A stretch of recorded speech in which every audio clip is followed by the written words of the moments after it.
Eu havia dito a Deus que queria sair. Mostre-me por que ainda estou aqui. Não quero mais viver. Achei que no próximo instante não conseguiria me mexer. Estava paralisado. Não conseguia respirar, até que, de repente, inspirei e expirei e vi a parte de trás da minha cabeça. Percebi que era um espírito, que estava me separando do meu corpo. Comecei a entrar em pânico e a gritar não, não, não, não, não. Isso não pode estar acontecendo. Isso não é real. Mas era. Eu senti o desespero tomar conta de mim, e nem uma semana antes havia amaldiçoado meu Criador. Estava imóvel, sem poder me mover, olhando para o meu corpo deitado na cama, percebendo que não podia mais voltar. Algo havia acontecido. Lembro-me de tentar apoiar a mão na cômoda de madeira, mas ela atravessou o móvel como se fosse ar. Naquele momento, entendi que não havia esperança de retornar ao meu corpo. O pânico me dominou, aquele suor frio, o coração disparado, e comecei a gritar por socorro, implorando para que alguém me acordasse. De repente, um anjo apareceu ao meu lado e disse: chegou a hora do julgamento. Sejam bem-vindos a Tocando a Essência da Vida. Hoje estou muito feliz em receber Jojo, que cresceu em uma comunidade religiosa e teve uma jornada intensa em busca de significado. Antes de mais nada, quero glorificar a Jesus e louvar seu nome. Este testemunho é para aqueles que sentem que suas vidas foram desperdiçadas, que anos, 5, 10, 15, 20, escorreram pelo ralo. Este relato existe para aproximá-los de Deus. Não se prendam aos detalhes, deixem que eles os conduzam até Ele. Minha história começa em 1995, quando nasci em uma família típica da cultura americana, sonhando com o famoso sonho americano. Mas aos 5 anos, meus pais começaram a buscar verdades mais profundas. Eles mergulharam nas escrituras e decidiram educar os filhos em casa. Foi em uma convenção de ensino domiciliar em Oklahoma que conheceram um grupo chamado os Mananitas. O nome pode soar estranho, mas vem de Menonitas, uma ramificação dos Anabatistas, movimento cristão que surgiu na Europa há séculos. Na época, a palavra era usada como insulto, mas meus pais se juntaram a eles. Em 6 meses, já fazíamos parte daquela pequena igreja local, formada por poucas famílias. Lembro-me de um domingo, quando brincava com o anel do meu pai, como sempre fazia quando ele me colocava no colo. Olhei para minha mão e o anel não estava mais lá. Perguntei: pai, cadê seu anel? Ele respondeu: filho, não acreditamos mais nisso. Foi o primeiro de muitas mudanças. Mudamos para o interior, começamos a cultivar nossa própria comida, vivíamos de um jeito que a maioria dos americanos nem imagina. Nossa comunidade era muito unida, quase como uma seita, e hoje reconheço que alguns aspectos realmente lembravam isso. Antes mesmo de chegar à adolescência, eu já lutava contra uma raiva intensa, um desejo de vingança, uma dificuldade enorme em controlar meu temperamento. Isso se somava a outros problemas: enurese noturna, alergias graves, doença celíaca e uma vida doméstica extremamente estressante.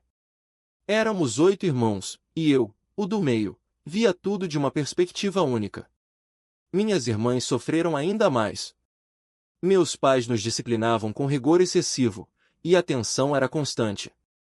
Tínhamos o suficiente para comer, mas há um detalhe que nunca contei: quando morávamos no campo, meus pais me incentivaram a caçar.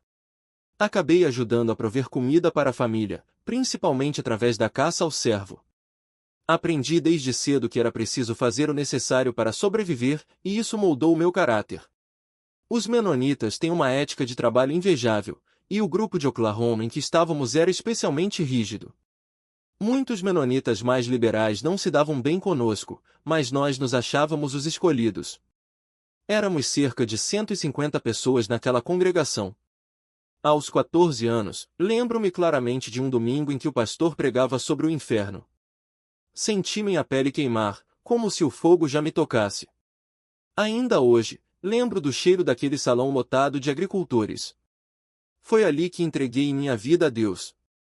Naquela mesma noite, minha irmã mais nova e eu nos consagramos ao Senhor. Depois, deitado na cama, agradeci a Deus por me salvar do inferno. Alguns podem pensar que foi apenas um seguro contra o fogo, mas acredito que foi um passo importante na minha caminhada com Jesus.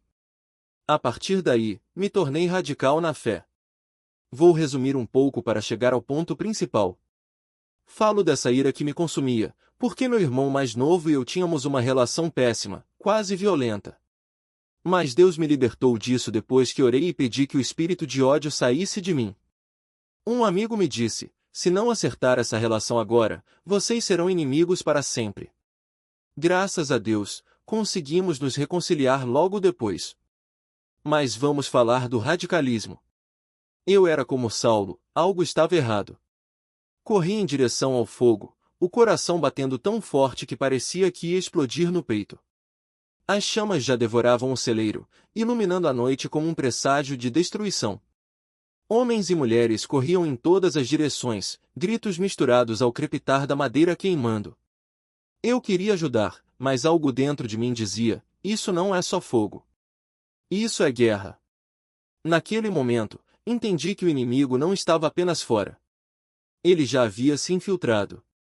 As acusações dos anciãos, a hostilidade da minha própria mãe, os olhares desconfiados dos irmãos da colônia, tudo fazia sentido agora.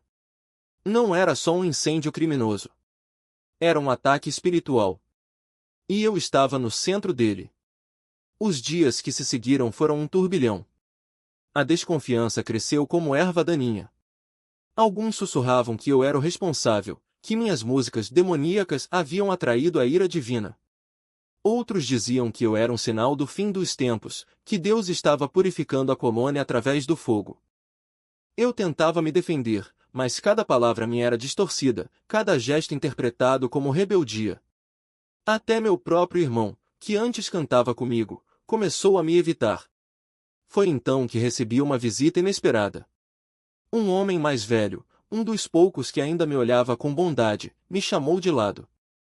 Jojo, ele disse, com uma voz que parecia carregar o peso de décadas de fé, você precisa sair daqui. Não por causa deles. Por causa de você. Eu quis protestar, dizer que não podia abandonar tudo, que minha missão estava ali. Mas ele colocou a mão no meu ombro e completou: às vezes, Deus não nos tira do fogo. Ele nos tira para que o fogo não nos consuma. Naquela noite, enquanto a colônia dormia, eu fiz as malas. Não levei quase nada, apenas a Bíblia que meu amigo me dera, um caderno com as letras das minhas músicas e uma muda de roupa. Quando o sol nasceu, eu já estava na estrada, sem rumo certo, mas com uma certeza queimando mais forte que o incêndio que havia destruído o celeiro: Deus não tinha me abandonado. Ele estava me chamando para algo maior. Os primeiros meses foram os mais difíceis. Eu dormia em abrigos, trabalhava em fazendas por comida, e às vezes passava dias sem falar com ninguém. Mas algo mudou dentro de mim. As noites de terror, as visões, os ataques, eles ainda aconteciam, mas agora eu sabia o nome do que me perseguia. E sabia também que Jesus era mais forte. Comecei a orar de um jeito diferente, não como um ritual, mas como um grito de socorro. E, aos poucos, as músicas voltaram. Não eram mais canções de guerra, como as que eu escrevia antes. Eram lamentos. Eram pedidos de misericórdia. Eram declarações de que, mesmo no meio do caos, Deus ainda estava no controle. Uma delas, The Weight of Your Name, eu escrevi em uma noite de chuva, sentado no chão de um celeiro abandonado. As palavras saíram como se alguém as ditasse para mim. When the darkness presses in, and the fear won't let me breathe, you will call upon the weight of your name, and the chains will fall from me. Eu não sabia, mas aquela música seria o começo de algo que mudaria tudo. Um dia, um homem me ouviu cantar em um parque. Ele se aproximou e disse: você tem um domingo. Mas não é só para você. Ele me entregou um cartão com um endereço e um convite: venha gravar isso. O mundo precisa ouvir. E foi assim que, sem planejar, sem ter para onde ir, eu dei o primeiro passo em direção a algo que nunca imaginei. Mas essa é uma história para outra hora. Porque o que importa agora é que, no meio de toda aquela escuridão, Deus não me deixou quebrar. Ele me quebrou para me refazer. E hoje, quando olho para trás, vejo que cada cicatriz, cada lágrima, cada noite de terror valeu a pena.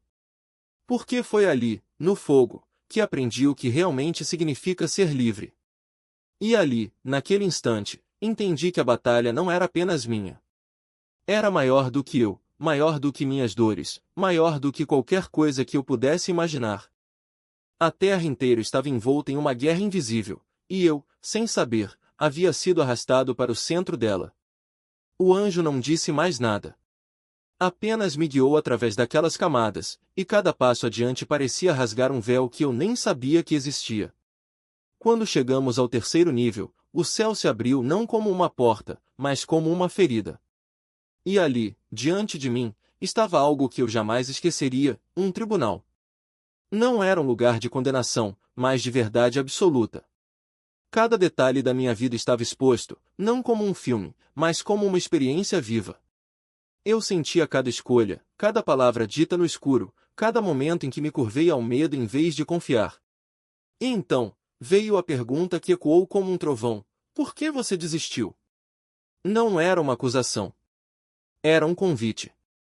Um convite para olhar de frente para o que eu havia enterrado, a raiva, a vergonha, a sensação de que Deus me havia abandonado. Mas ali, naquele lugar onde não havia mentiras, eu vi algo que nunca tinha visto antes. Ele nunca me deixou. Nem por um segundo. Mesmo quando eu o amaldiçoei, mesmo quando gritei que não queria mais viver, mesmo quando achei que estava sozinho no fogo, ele estava ali, segurando as pontas da minha alma para que eu não me despedaçasse. Foi como se o tempo parasse.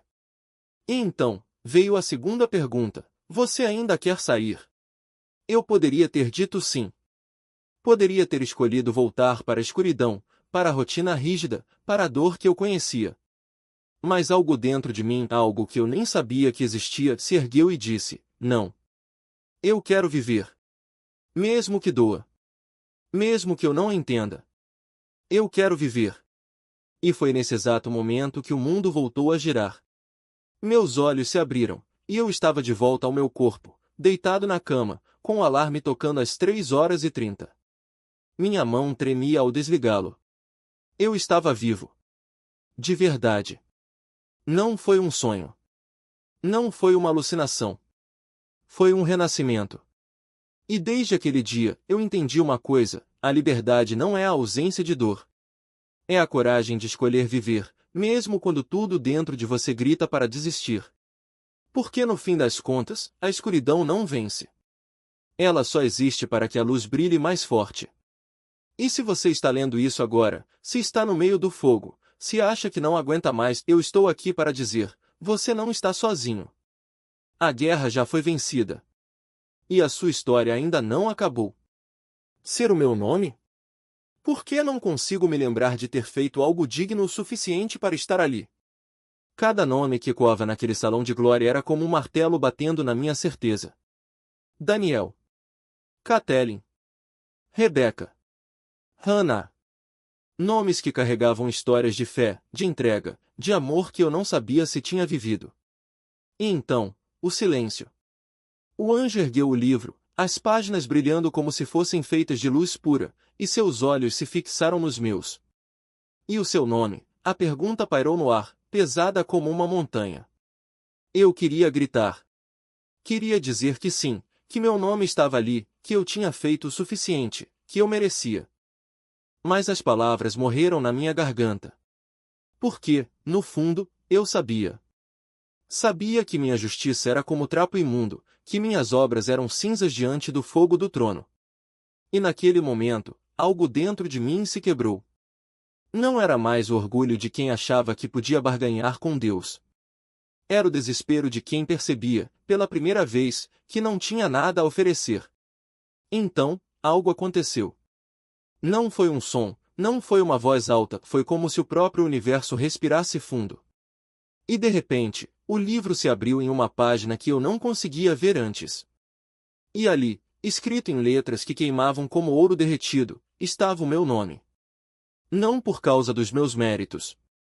Não por causa das minhas orações vazias ou das minhas tentativas de ser bom o suficiente. Mas porque, em algum lugar, em algum momento que eu não me lembrava, alguém tinha derramado sangue por mim. Alguém tinha pago o preço que eu não podia pagar. O anjo ao meu lado não sorriu. Não houve celebração. Apenas um aceno solene, como se dissesse, agora você entende. E eu entendi. Entendi que a graça não é um prêmio para os fortes. É um presente para os quebrados. Entendi que o amor de Deus não se conquista, ele se recebe, de joelhos, com as mãos vazias. E naquele instante, algo dentro de mim mudou para sempre. Não era mais o menino que tentava provar seu valor. Era o homem que finalmente entendia que o valor já tinha sido dado. As telas voltaram a se acender. Mas dessa vez, não era a minha vida que passava diante dos meus olhos. Era a história de um amor que eu nunca tinha visto direito. Era a cruz. Era o sangue. Era o preço pago antes mesmo de eu nascer. E enquanto eu olhava, cada ferida, cada gota, cada segundo de agonia se transformava em uma promessa: você é meu. E nada pode mudar isso. Eu caí de joelhos. Não por obrigação. Não por medo. Mas porque, pela primeira vez, eu queria. E naquele chão de glória, diante de um trono que queimava com fogo santo, eu chorei. Não eram lágrimas de derrota. Eram lágrimas de alívio. Porque, afinal, a guerra já tinha sido vencida. E eu, que passei a vida inteira lutando sozinho, descobri que nunca estive. E então, naquele instante de revelação, o céu inteiro explodiu em júbilo. Não era um coro tímido, nem um sussurro de adoração, era uma erupção de alegria pura, como se cada estrela, cada anjo, cada molécula de luz tivesse esperado por aquele momento para gritar em uníssono: Santo, Santo, Santo é o Senhor Deus Todo-Poderoso. Os anjos não estavam apenas cantando. Eles estavam dançando. Voavam em espirais de fogo dourado, lançando flechas de louvor que se transformavam em arco-íris ao atingir o trono. Alguns disparavam fogos que explodiam em formas de leões rugindo, águias voando, cordeiros deitados em paz, tudo ao mesmo tempo, tudo em perfeita harmonia. E no meio daquele caos glorioso, eu estava ali, pequeno, mas não mais perdido. Porque, pela primeira vez, eu entendia, aquele louvor não era por ele. Era por nós. Por cada lágrima que ele havia recolhido. Por cada ferida que ele havia carregado. Por cada vez que eu pensei estar sozinho, e ele estava ali, respirando comigo, sofrendo comigo, sentindo comigo. E então, como se o próprio tempo dobrasse ao meu redor, eu vi. Não com os olhos, mas com algo mais profundo, algo que queimava dentro de mim como um fogo que não consumia. Vi o Cordeiro, o que foi morto antes da fundação do mundo, de pé no centro de tudo, com as cicatrizes ainda brilhando como estrelas. E ele não estava parado. Ele estava se movendo. Cada passo seu fazia tremer os alicerces do céu, e cada movimento liberava ondas de poder que se espalhavam como ondas em um lago infinito. Mas não era um poder de destruição. Era um poder de restauração. Onde quer que sua luz tocasse, o que estava quebrado se reerguia. O que estava morto florescia. O que estava perdido encontrava o caminho de volta. E então ele olhou para mim. Não com olhos de julgamento. Não com a frieza de um rei distante. Mas com um olhar que dizia: você se lembra agora? E naquele instante, eu me lembrei. De tudo. Das vezes em que eu tropecei e ele me segurou antes que eu caísse. Das vezes em que eu chorei e ele enxugou minhas lágrimas antes mesmo que elas tocassem o chão. Das vezes em que eu o neguei, e ele me amou mesmo assim. Das vezes em que eu pensei que o havia perdido, e ele estava ali, o tempo todo, esperando que eu simplesmente olhasse. E então ele falou. Não com palavras, mas com uma voz que ecoava dentro de mim como um trovão suave, como o som de um rio profundo. Você é meu. E nada pode mudar isso. E naquele momento, eu soube que era verdade. Não porque eu merecia. Não porque eu era perfeito. Mas porque ele havia escolhido me amar. E o amor dele não era como o amor humano, frágil, condicional, passageiro. Era um amor que queimava como o sol, que criava mundos com uma palavra, que transformava cinzas em beleza com um toque. Os anjos continuavam sua dança, mas agora eu fazia parte dela. Não como um espectador, mas como um filho que finalmente havia encontrado seu lugar. E enquanto o céu inteiro celebrava, eu percebi algo ainda mais profundo, aquela alegria não era só minha. Era deles. Dos anjos. Dos santos. Dos que já haviam passado por aqui antes de mim. Porque eles sabiam o que eu estava descobrindo agora, que o amor de Deus não era uma recompensa. Era uma realidade. E não importava o quanto eu tivesse lutado, o quanto eu tivesse duvidado, o quanto eu tivesse falhado. Ele nunca havia deixado de ser meu. E então, como se o próprio universo prendesse a respiração, tudo ficou em silêncio. Um silêncio tão profundo que eu podia ouvir o bater do meu próprio coração, ou talvez fosse o coração dele, batendo em uníssono com o meu. E naquele silêncio, eu entendi a verdade mais simples e mais poderosa de todas: eu não estava apenas perdoado. Eu estava livre. Livre da vergonha. Livre do medo. Livre da culpa que me prendia como correntes enferrujadas. Porque o amor dele não apenas cobria meus pecados. Ele os destruía. E no lugar deles, ele colocava algo novo, uma identidade forjada no fogo do seu amor, uma herança escrita no sangue do Cordeiro, um futuro que não dependia do que eu havia feito, mas do que ele havia feito por mim. E então, como se o céu inteiro esperasse por aquele momento, uma voz ecoou, não a voz de Deus, mas a voz de alguém que eu conhecia. Alguém que havia partido antes de mim. E quando eu olhei, lá estava ele, sorrindo, com os braços abertos, como se dissesse: você demorou, mas finalmente chegou. E naquele instante, eu soube que a jornada não havia acabado. Ela estava apenas começando. Porque o céu não era um lugar de descanso passivo. Era um lugar de missão. De propósito. De uma alegria que nunca acabava, porque nunca deixava de crescer. E enquanto eu me levantava, não mais de joelhos, mas de pé, firme, forte, renovado, eu senti algo se quebrar dentro de mim. Não uma corrente. Não uma prisão. Mas o último resquício daquela velha vida, daquela velha maneira de ver as coisas. E no lugar dela, algo novo nasceu. Algo que queimava com a mesma chama que havia me consumido naquele chão de glória. Algo que dizia: agora você sabe. Agora você vê. E agora, você nunca mais será o mesmo, nunca antes experimentado, porque agora cada nota carregava o peso de um amor que não se mede, apenas se sente.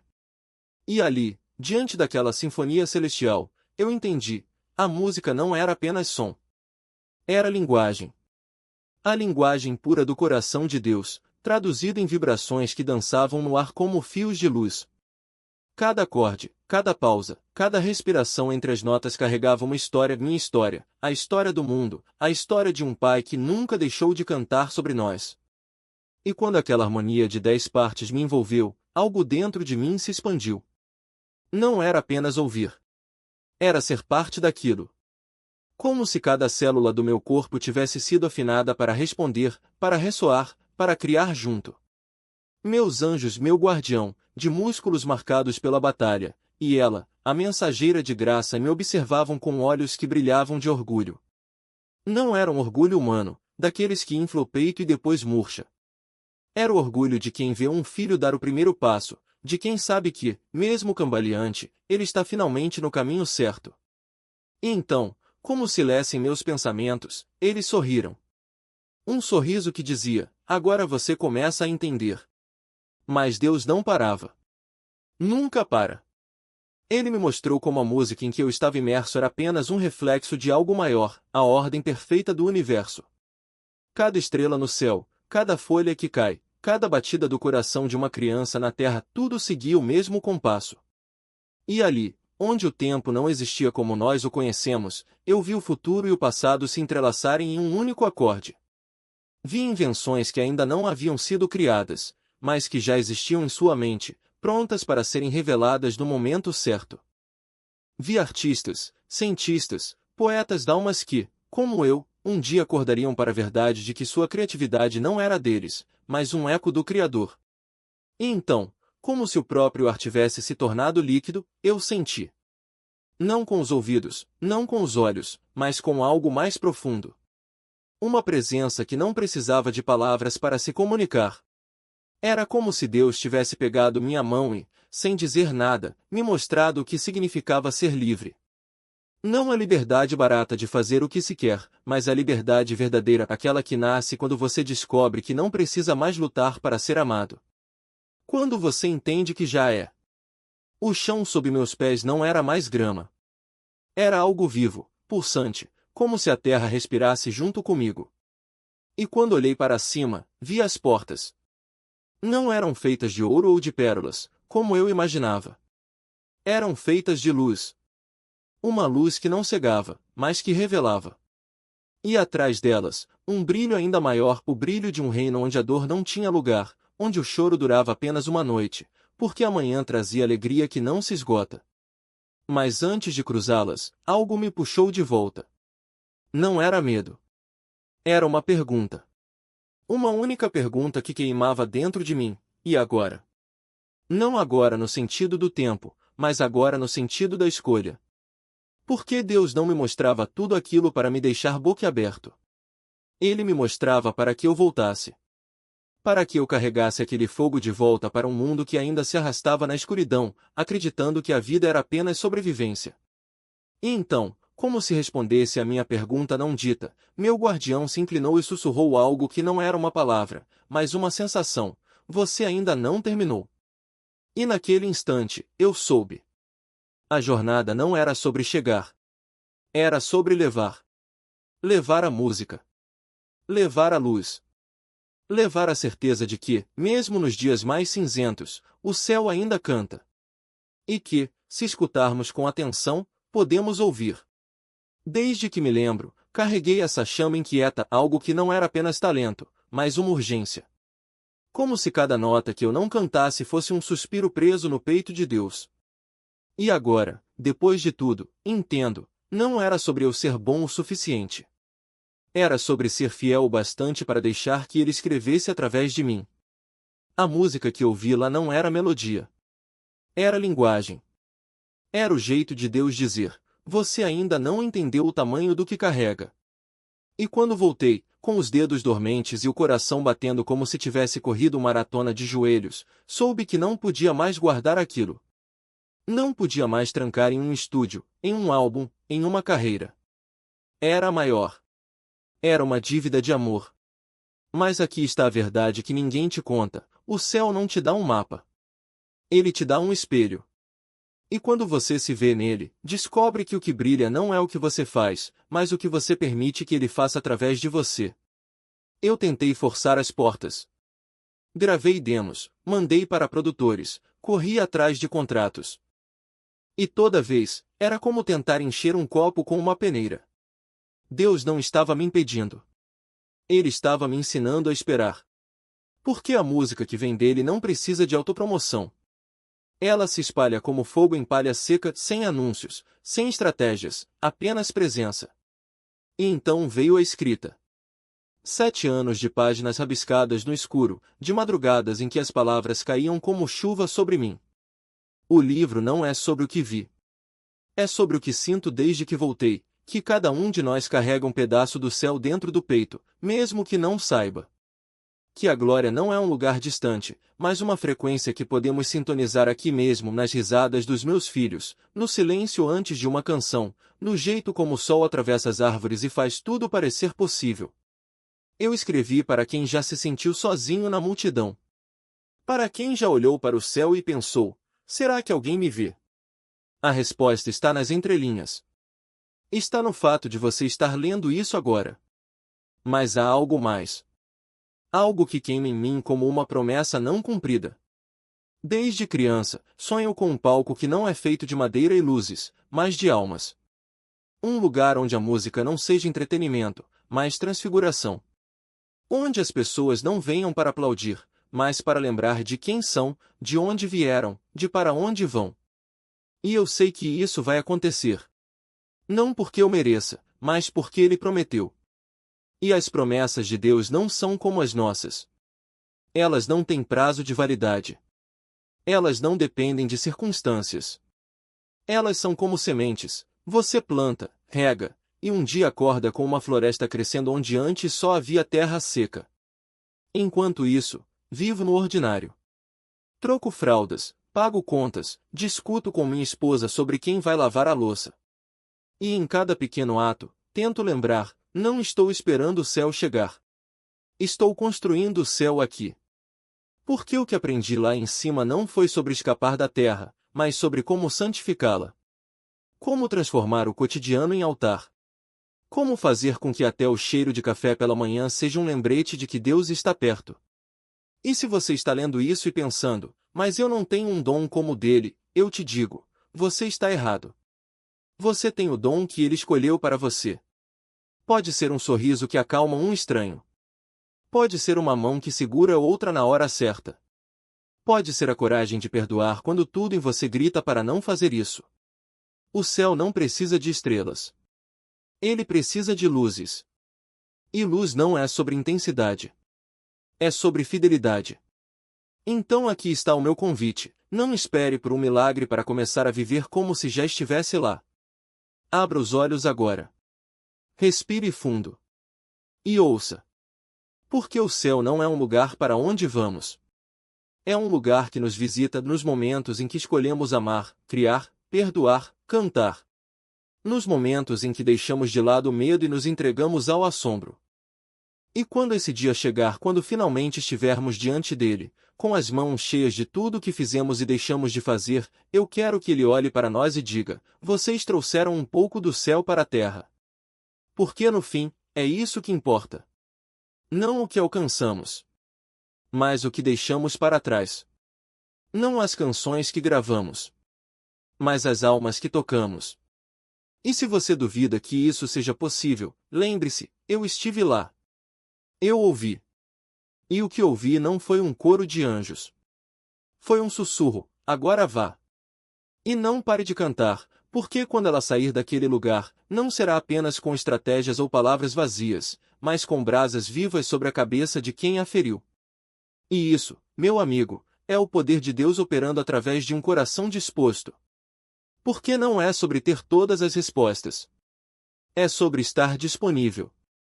Não é sobre ser perfeito. É sobre ser presente.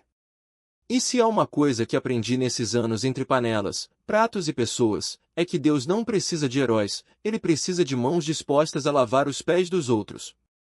Mesmo quando esses pés estão sujos. Mesmo quando esses pés pertencem a alguém que nunca agradecerá. E sabe o que mais? Aquele restaurante não é só um negócio. É um altar. Cada prato servido, cada sorriso forçado depois de uma jornada exaustiva, cada obrigado murmurado por um cliente que nem sequer olha nos seus olhos, tudo isso é adoração.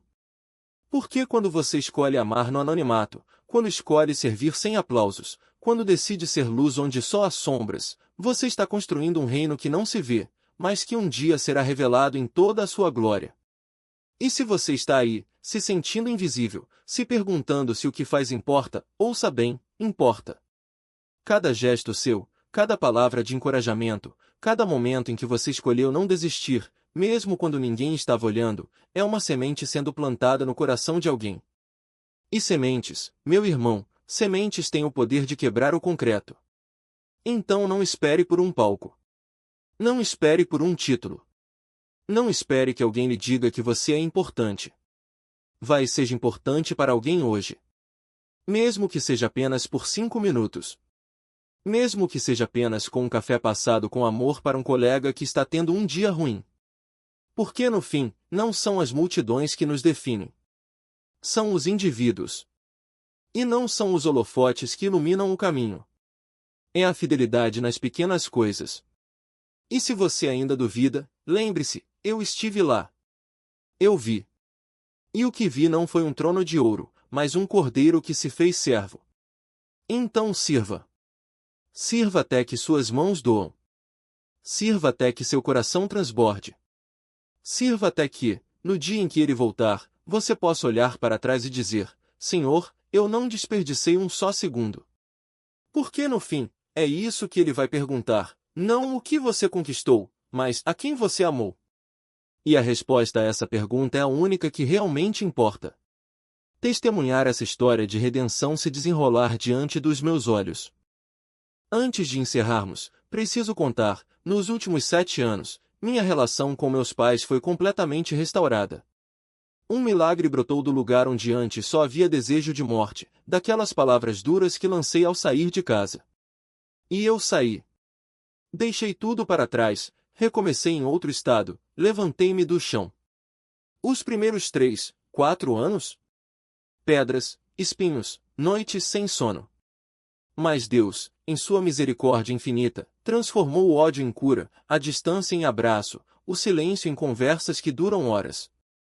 Hoje, meus pais buscam a face do Senhor todos os dias. Hoje, eu ligo para minha mãe esta tarde e conto sobre esta semana, sobre esta conversa, sobre o que ele fez.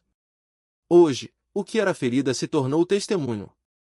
E é por isso que eu oro por você, que está ouvindo agora, se o seu coração está partido por um divórcio, uma separação, um afastamento que parece sem volta, saiba que o mesmo Deus que restaurou minha família pode restaurar a sua. Eu sou prova viva disso. Permita-me orar por nós. Pai Celestial, nós nos achegamos a Ti gratos por mais este dia, por mais esta chance de viver o que o céu planejou para nós. Ensina-nos a ser fiéis administradores das oportunidades que nos dás. Enche-nos do Teu Espírito, pois sem ele nada podemos fazer.